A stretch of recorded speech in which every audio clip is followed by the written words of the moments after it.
Hey, my name is LexC. I am a music artist and producer based in Atlanta, Georgia.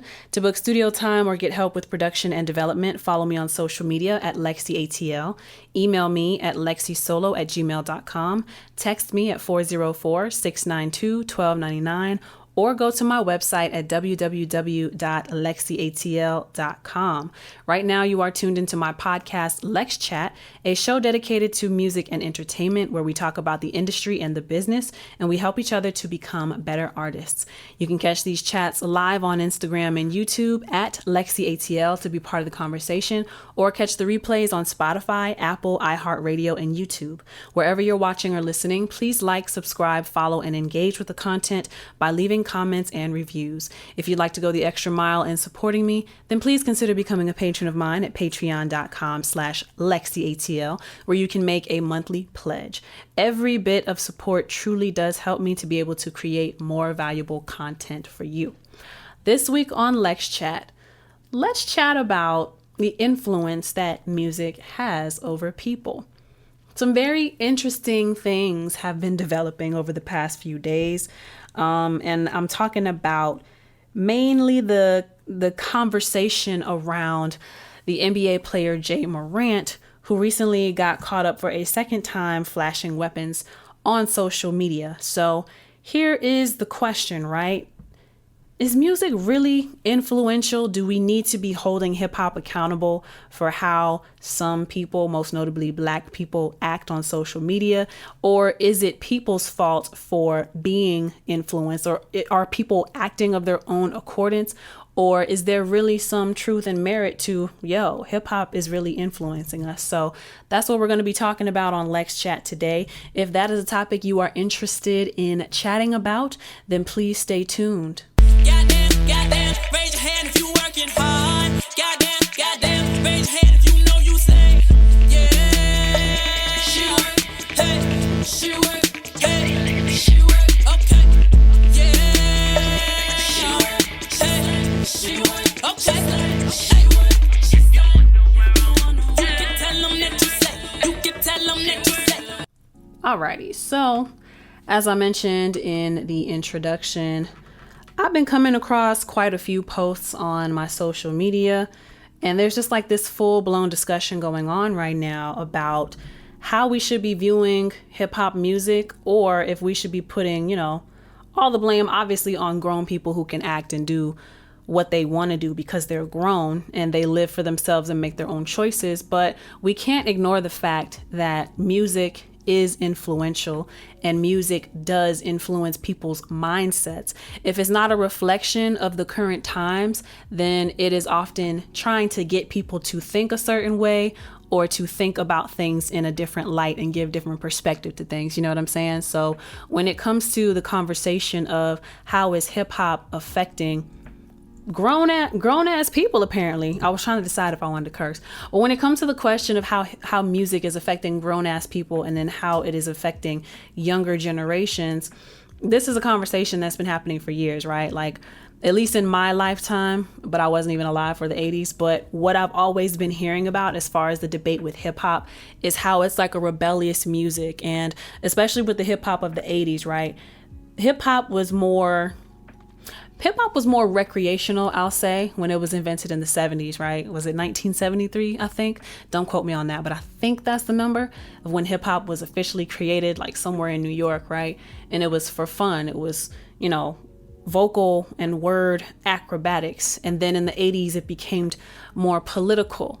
In the 80s, it became more political, and it was commenting on the living conditions and the social conditions that people were going through during those times. And the 80s was a very tumultuous time, right? So hip hop reflected that, and there were songs like, F the Police, and there was Tupac wasn't. I don't know when Tupac was at his peak, but I would say in the 90s for sure. But in the 90s, what I remember of hip hop in the 90s, because I wasn't born until 93. What I remember of hip hop in the 90s, it was a lot of songs mixed with singers, and it was softer, I feel like. In general, I think the 90s was more love filled when it came to music, whereas hip hop was a little more tumultuous in the 80s, right? So now when we get into the early 2000s, in my lifetime, it felt like music was more fun. And it felt like, hip hop in general was having a good time. Like, yeah, we started seeing the resurgence of like the dope boys making music about how they made it about the hood. And another example of that, of course, would be like a Jay-Z type of figure. But we've seen him evolve over his career, because obviously you can't start out a career talking about one thing and then 20 years later you're still talking about the same thing. So that's part of my beef with the topic that we're talking about right now, and this particular artist, NBA Youngboy, who I give his music a lot of flack because it's just not my thing. It's not my style, right? But the point that I'm getting at is, in my lifetime, music was very, very much commentary, like I said, on the current conditions, or trying to shift perspectives to affect change in a way. And an artist like Tupac is who I would give the credit to for how I looked at hip hop in the 90s, which is when I was young. Early 2000s were having fun, but then this when the dope boys start coming in talking about drugs and selling and how they made it about the hood, right? But that was still okay because they were telling their story, and that's something that they lived through. But now getting into the 2020s, and I also live in a city that everybody is so concerned with clout, and people want to be seen as bigger than they are. And unfortunately, nobody cares whether or not you lived it. It's about who can make it like the coolest, right? A lot of clout chasing, a lot of illusions, a lot of making people believe that something is one way, but it's really not. And what comes to mind when I say that is this whole YSL case, which I don't know a lot about, right? I just know that hip hop has gotten very violent after the era of the dope boys and drug dealers. And it stopped becoming so much about a rags to riches story, as now it's about flaunting, and I guess flaunting power over people and dominating people by showing them, I could take your woman, I could take your man, I can have sex with whoever I want to because I have money. And the reason why I took your girl is because she sees how much money I have, and I drive these cars, I wear these clothes, I have these jewels, and I got this much money. Money ain't a thing to me. That's why I'm being chose, basically, right? So it's just a lot of flex culture. It's still a lot of drug use in the music. But it became more violent, and somewhere along the line, music became very, I don't know, it's like the murder and everything became glorified. I don't feel like music in the 80s was really about glorifying violence as much as it was about shedding a light on how things are and how they got to be where they are. So, all of that to say that now we are back at the conversation of how influential is hip hop really. Personally, I feel like hip hop was just better back in my day. I'm only 29, but back in like the 90s and early 2000s, hip hop was just better and more fun, and you had to think more when you listened to a song. And songs had a lot of replay value because they were talking about topics that made you think, and they used vocabulary that would make you think. And sometimes you had to look in the dictionary to see what they were even talking about, right? But now we've gotten to a place where it's not very thoughtful. It's not creative. They're mumbling, so you can't even really understand what they're saying. It's like they don't really want you to know what's being said. It's like confusion is purposely being put into the songs, and it's discouraging from good behavior, and bad behavior has been glorified. We could get into another conversation and say that this is an agenda, obviously, right? But the fact of the matter is, it's the music that's been making the money, so that's what everybody wants to do. And unfortunately, a lot of people think that it's cool My thoughts are all over the place because I'm having a lot of feelings about this, right? I'm going towards, the state of the Black community and how Black culture is seen as cool and then it becomes exploited, but we get exploited for all the wrong reasons. And the agenda would be dumbing down our community because our youth only sees themselves as being successful in sports or in rap music, but the rap music is causing like a degenerative thought process in the youth's minds, right? Not even just Black youth, but a bunch of youth, and making them think that violence and drugs and having sex with multiple partners is cool, right? Or the latest wave is this poly stuff that's going on, right? That's the latest fad. And it's just causing a lot of bad thinking, in my opinion. So all of that to say, we're on the topic of, does rap influence people's thoughts? And I come across a couple of posts where the NBA player Ja Morant is caught for a second time on social media waving a gun around to NBA YoungBoy music. And if any of y'all have ever checked out R&B Girl Reacts on my YouTube channel, you'll see that I do not think highly of NBA YoungBoy's music. I really don't. It's very depressing to me. It's sad. It's murder music. I feel anxiety and depression when I listen to it. And I had to take a break from reacting to his stuff for a while because I noticed a change in my mental health once I started taking in too much of that. So the music that was playing on this social media video that's made its way around the internet, it was an NBA YoungBoy song, and Ja Morant is flashing a gun on social media. And so now he's become suspended by the NBA because that's obviously a violation of some form of code of conduct, and that's in violation or in breach of whatever contract he signed with the NBA, right? So a lot of people are asking, like, what's wrong with a law-abiding citizen showing off that they have guns, right?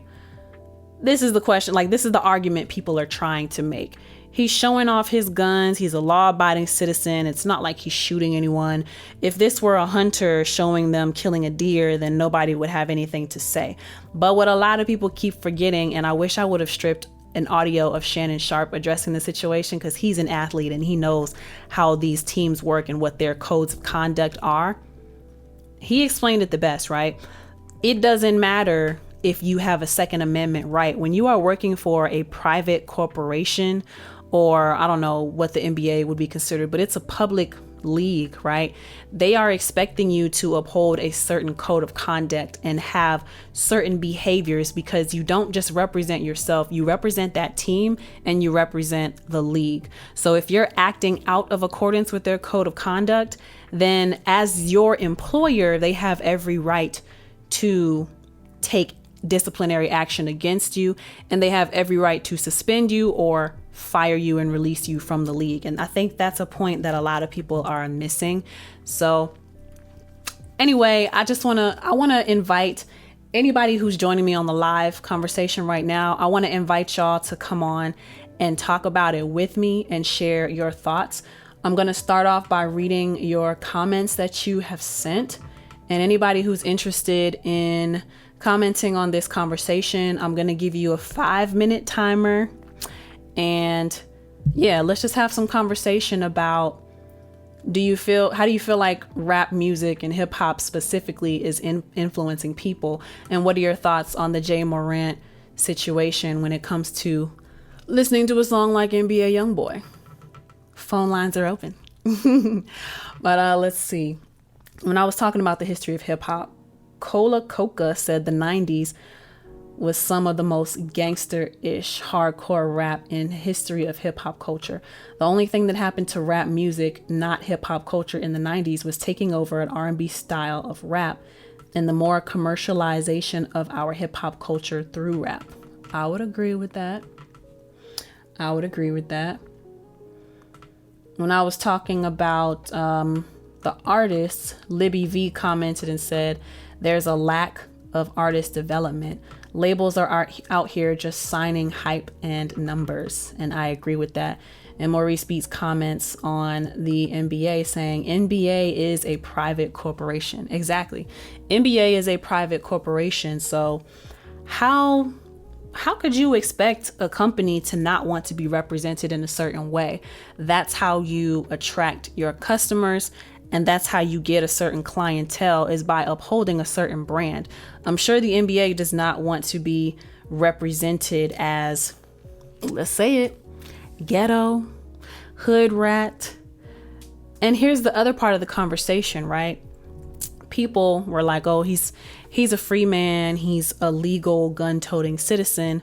But my boy, I heard that you were one of the top picks of the NBA. And I heard that you were on track to make over $200 million over the course of 5 years. So is showing, if one of the things that you are not supposed to do is to show violence or substance abuse or alcohol abuse. I don't know what the code of conduct is for the NBA, or I think his team specifically is the Grizzlies. I don't know what their code of conduct states, but if breaking that code of conduct is in breach of your contract, if showing a gun on social media is in breach of your contract and you've been in trouble for it before, is that more important? Is that gun toting and trying to prove that you so hard on social media, or looking cool with your friends on social media, is that worth over $200 million in 5 years, over the course of 5 years? Like, it's crazy, and it sucks. It sucks to me. I mentioned that I did R&B Girl Reacts on my YouTube channel, right? And I gotta give it to the NBA YoungBoy fans, because he has a very loyal fan base, but I believe that his fans are like, they gotta be like 15 to 20 years old. Like, they can't be grown, mature people, because just some of their talking points are just wild. Y'all should check out those videos on my YouTube and converse with those fans and let me know what you think about that. But I would be trying to explain in the songs, like, first off, it took like 8 or 9 requests for them to give me a happy song from NBA YoungBoy. None of the songs that they gave me did not mention shooting or some kind of death. Every single song that I heard from NBA YoungBoy mentioned some kind of killing, some kind of death, or how he escaped death. There's one line that stood out. It was like, "I'm sorry, mama, but I'm gonna stay a gangster." And I'm just like, why would you put your mother through this? And it's, bottom line, I would be trying to tell them, like, y'all gotta be careful listening to this music. And something tells me that y'all don't live this life that he's rapping about. Some of y'all genuinely can relate to this, but most of y'all are trying to live vicariously through somebody. And I don't feel like NBA YoungBoy is the best influence, whether you want to be an influencer or not. Once you take up a career like music and you gain fame and notoriety for your craft, whether you want the influence or not, you get it. And the fact of the matter is, oh, she's got the zoomies. The fact of the matter is, NBA YoungBoy's influence is not a good influence. From what I've heard and from what I've seen in the media, and this is me purely judging off of what has happened in the media, this is me purely judging off of what I've heard in the music, he doesn't seem happy. He doesn't seem like he feels safe. He doesn't seem like he trusts anybody. He doesn't seem disciplined. I've seen, music videos of him waving guns in music videos, subsequently getting on house arrest after certain actions in the music videos led law enforcement or whatever to feel like he was involved in certain activities. And, the discipline thing, again, he's not even 25 and got like 10, 11 kids, right? So I've never felt like he was the best influence. And for me, I want to live a certain lifestyle. I can't afford to allow myself to be swayed by certain content, by certain conversations. And the reason why I choose not to listen to NBA YoungBoy music is because I feel like his music sways me in the wrong direction mentally and plants the wrong seeds in my head mentally, you know? So, and this might seem kind of like contradictory because I just did a remix to one of his songs, Drawing Symbols. Now, not all of his music is bad, but there were very few songs that I felt like I could relate to. I'll give him props on Lonely Child. That was really deep, and I got to know him and a little bit of his history. But Lonely Child and Drawing Symbols are probably my favorite songs of his that I heard because they're real and they give me a story and they help me understand him better. But other than that, like the killing and the choppers and the ops and mama's gonna be crying, it's just like I can't get with that. That's not the life that I want for myself. But if I continue to feed myself that kind of content, I might start to feel like I'm in that world, and I don't want to be in that world. Let's see what Maurice Beats said in the comments. And remember, if y'all do want to call in and weigh in on this topic, then you can request to go live with me here on Instagram and you will be part of the Lex chat. So Maurice Beats says, all artists were developed in the 90s and your album had to have some type of concept, and albums came out 2 to 3 years apart from each other. Man, I just heard something real interesting. I heard that NBA YoungBoy just released a 30-song album and then maybe like a week or two later released like 10 more songs. So like 40 songs in the course of a month. And I'm just like, yo, but are they good songs? I don't know. I won't be listening. Maurice Beats also says gangster rap wasn't talking about killing folks in the 90s. It was F the police. It was recorded because the group NWA was constantly getting harassed by the cops. Boom. There you had it. There was a deeper meaning behind it. There was a deeper meaning behind the music. So thank you, Maurice, for pointing that out.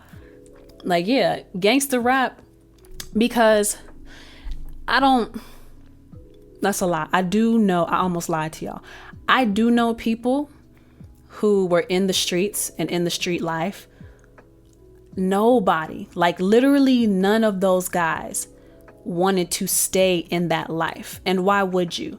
Because the only outcomes that you will have living that life is dead or locked up, or you just never have any peace because you're constantly worried about somebody retaliating against you, right?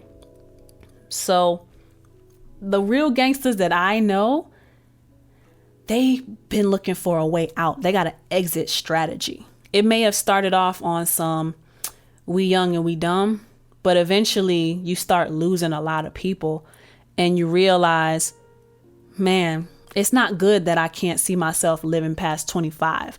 Like that, something's not normal about that, you know? All the gangsters, the real gangsters that I know, they don't want to stay in the street life because they know the street life is not where it's at. It's not sustainable. Maurice Beat says gangster rap was more of letting you know what was happening in the community, and label that had a great relationship with the artist and understood them. So the label released the content. Yeah, absolutely. Absolutely. Maurice B says facts. More of the gangster rappers wanted to move their family out the hood into a better life. Right. No gangster that I know wants to stay stuck in that. So that's what lets me know that these newer artists who come out and they talk about how much killing they do and they talk about how many ops they run down on, they're not real gangsters. Because why would you want to subject yourself and your family to the constant threat of loss and the constant threat of death? I don't get it. And real gangsters and real men would not want to constantly subject their family to that type of life. I wonder if I can read this. No, is it not going to let me move it? Dang. I wanted to read this thing that DJ Calvin said about the Jay Morant situation. Let me see if I can move this. DJ Calvin ATL says, the only thing I gotta say about Jay Morant's situation is that it's clear that we have lost our community. If you don't think rap music is a major influence, then hopefully after this you can see it. This is an NBA star being influenced now. What about the kids who don't have a household as strong as his? I don't have anything to say bad about Jay Morant. In fact, in my mind, I take partial blame, as many others should. This has been on my mind heavy as of late. And that's what DJ Calvin ATL says. The part that's interesting to me, right? In fact, in my mind, I take partial blame, as many others should. He's a DJ. And so the other part of the conversation is, we know artists are no longer developed. We know that labels keep pushing for this trap music, drug music, murder, kill, drill music. That's what's hot right now. Maybe there's some kind of agenda behind that, right? But then the role of the DJ as well, because if you ask a DJ in Atlanta, what's the role of a DJ? They will say that DJs are responsible for breaking records and bringing attention and awareness to what people should be listening to or what the next hottest thing is going to be, right? So from DJ Calvin ATL's perspective, he's taking partial blame, as many other DJs should, because they get caught up in this whole ecosystem too, right? DJs, even if you don't like the material that is like available, people, how do I put this? In my opinion, right? The labels have the money, they have the machine to push something in front of people multiple times to make people believe that they like it and to make people believe that this is something good, when really you don't really like it. You don't really think it's good. It's just that you're familiar with it. And the more you are familiar with something, the more likely you are to consume it on your own. That's marketing 101, right? That's selling 101. You become recognizable. The more recognizable you become, the more an audience or client base feels like they can trust you, the more that they will seek you out first, because they recognize the name, they've seen the name, and they trust that that name is good because that name is everywhere. Even if it's not, just from the name being recognizable, people are more likely to shop with you. So then you take that idea and you apply it to the machine that is the record label. And they're constantly, even if the song is trash, they're constantly pushing it in front of the audience and telling the audience basically, this is what you like because this is what you hear all the time.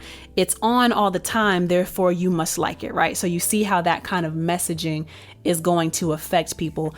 And it's like a brainwashing, having them think that they really like this trash music, but they don't. It's just that they are comfortable with it because it is now recognizable. So then you bring in the DJ, right? And the DJ doesn't really have the power to make or break the record because the record label has done its due diligence to make sure that people recognize it. So now people are starting to request to hear certain songs, even if it's trash. But because the people are requesting it, well, you can't just say, oh, this is trash. I'm not going to play it on my station. I'm not going to play it in my club. If you don't play that record, people are going to start looking at you like you're goofy. And this is when I went to the DJ Power Summit in Atlanta. When was that? Like end of January. This was the issue that a lot of DJs brought up. It's like, we don't necessarily want to play certain sounds, but people are requesting to hear it.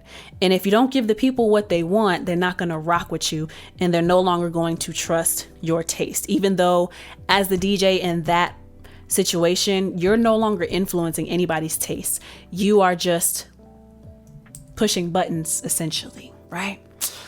So I hope y'all can follow me on that train of thought. Maurice Beats has another comment. He says, I believe the new rappers don't have an understanding about life because most of the artists who are out, some of them had people behind them with money to help push their career. And yeah, that plays a role into it. It's easier for the track. Like, I wish I could find that meme. It was a meme. I think it was here on Instagram. I think the mayor of Atlanta posted it. And it was like, there's so much good talent out there, but the talent ain't got no money. The trash got the money. By the time you sift through all the trash, you're too tired to go looking for the good because there's so much trash to sift through first. It was something like that. I don't know. Did I keep a screenshot of that? Hold on, let me see if I got a screenshot of it. Give me just a moment. It resonates with me because that's exactly how I feel. Sometimes, side note, sometimes living in Atlanta, I feel like I should have cozied up to a drug dealer so he could pay for my music career. And it would be all cute if he came up in my sessions and paid for my sessions and stuff. Because if I was getting funded by a drug dealer, I would have so much promotion behind me. Let me see. That's not it.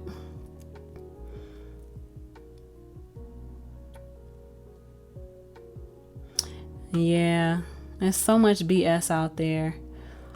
I'm going to scroll a little bit more, but if I don't see it, then I'm just not going to be able to share it with you.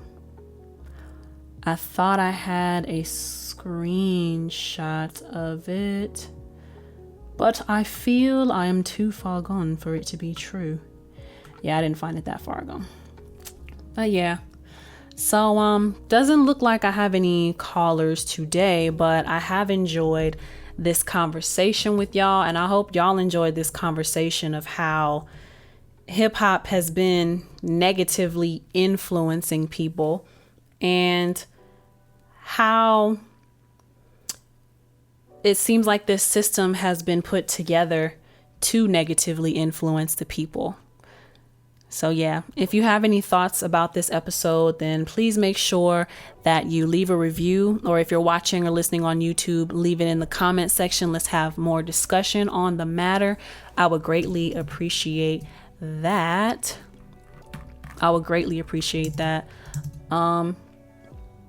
Maurice Beat says big facts. Yeah, but thank you so much for listening. Thank you so much for tuning in, everybody who tuned in live. Remember that you can catch the live conversation on Instagram and YouTube at LexCATL. Make sure that whatever platform you are watching or listening on, leave reviews, leave comments, and engage with the content, right? If you miss the live conversations, you can catch the replays on Spotify, Apple, iHeartRadio, and YouTube. If you'd like to go the extra mile in supporting me, then please consider becoming a patron of mine at patreon.com/LexCATL, where you can make a monthly pledge, because every bit of support really does help me to be able to create more of this type of content and this type of platform for everybody. Do I have any announcements for y'all? Not really. That's pretty much it. I guess just the last thing I want to say is I'm experimenting with a new format with LexChat. So let me know if you like it. I've decided that I'm going to be doing shorter episodes because it's going to keep me from spending too much time. Like, I really like doing LexChat. It's just that the audience is not growing the way that I want it to. To have a fully transparent moment, I've been running the advertisements on it, and I've been staying consistent with it I've been doing the advertisements on it for over 6 months, and I'm just not quite seeing the results that I want to see. So I'm going to try shorter form content, and it might be more sporadic when I release it. It might not be weekly. It might be every other week. It might be once a month. I don't know yet. But let me know if these shorter episodes are better for you, or if you prefer the 1 hour format that I was doing before. I'm experimenting and just, seeing what works and seeing what people would prefer. So let me know how you feel about that. And I look forward to chatting with y'all next time. My name is LexC. Until next time, peace. Be prepared for the consequences now, 'cause you ain't going nowhere. Ow! Arrested, baby. I need to pat you down. Pat you